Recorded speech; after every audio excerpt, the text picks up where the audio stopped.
بیٹے کی شادی کی، بہو گھر لائے، ابھی 2 دن نہیں گزرے تھے کاروبار میں نقصان ہو گیا، یا گھر کا کوئی فرد فوت ہو گیا، یا کوئی جانور مر گیا، تو کہا کہ یہ منحوسہ آئی ہے تو ہمارا یہ نقصان ہو گیا۔ اگر وہ نہ آئی ہوتی تو پھر یہ نقصان نہ ہوتا، پھر تم قیامت تک جینا تھا، یا اس سے قبل تمہارے کبھی نقصان نہیں ہوئے۔ تمہارے گھر کے اندر بیٹیاں موجود ہیں، یہ بھی کل کسی کی بہو بنیں گے، اور ان کا بھی کوئی نقصان ہو سکتا ہے، اور یہ بھی منحوسہ قرار دی جا سکتی ہے۔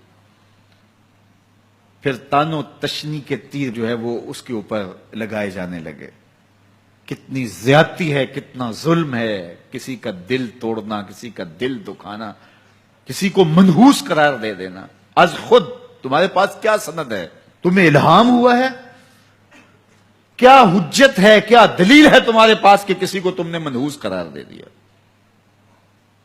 کتنا مکار ہے انسان، اپنی بدعمالیوں کو، اپنی نیت کے کھوٹ کو، اپنی نیت کی کوتاہیوں کو، اپنی سستیوں کو، اپنے عمل کی کمیوں کو دوسرے کے اوپر مڑ دیتا ہے۔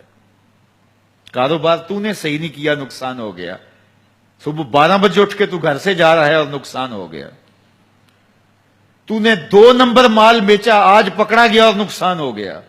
تم نے ٹیکس نہیں دیا، تم نے زکات نہیں دی، تم نے دروازے پہ کھڑے ہوئے سائل کو جھڑکا، نقصان ہو گیا۔ یہ تمہارے پاپ ہیں جو مصیبت بن کے تمہارے سامنے آتے ہیں۔ یہ تمہاری بے تدبیریاں ہیں، تمہاری ناحکمتیاں ہیں، یہ تمہاری بے احتیاطیاں ہیں، یہ تمہارا تکبر ہے، یہ تمہارا غرور ہے، یہ تمہارا عجب ہے، یہ تمہاری ریاکاری ہے، یہ تمہاری خیانت ہے، یہ تمہاری دھوکہ بازی ہے، یہ تمہارے قلب کے اندر چھپی ہوئی نفرت ہے، جو آج تمہیں مصیبت بن کے جس کا سامنا کرنا پڑ رہا ہے۔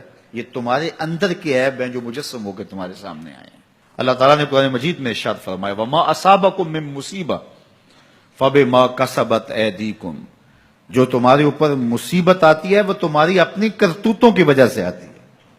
بیماری آئی تمہارے پرہیز نہ کرنے کی وجہ سے آئی، بیماری آئی تمہارا زیادہ کھا لینے کی وجہ سے آئی، بیماری آئی تمہارا نامناسب غذا لینے کی وجہ سے آئی، بیماری آئی وقت پہ سوئے نہیں، وقت پہ اٹھے نہیں، تم نے کسی سے زیادتی کی، بیماری تمہاری بدعمالیوں کی سزا ہے، مصیبت کا آنا، تکلیف کا آنا تمہاری بدعمالیوں کی سزا ہے۔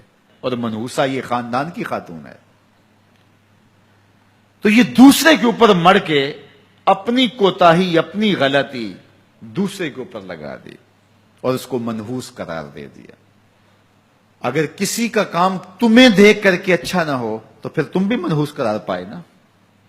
اگر آج تم کسی کی بہن کو، کسی کی بیٹی کو منحوس قرار دیا ہے اور خاندان کے اندر اس کو منحوس مشہور کر دیا ہے، تو اگر کوئی یہ مشق تمہاری ماں پہ کرے، تمہاری بہن کو منحوس قرار دے دے، تمہاری بیٹی کو منحوس قرار دے دے، تو تمہارے دل پہ کیا گزرے گی؟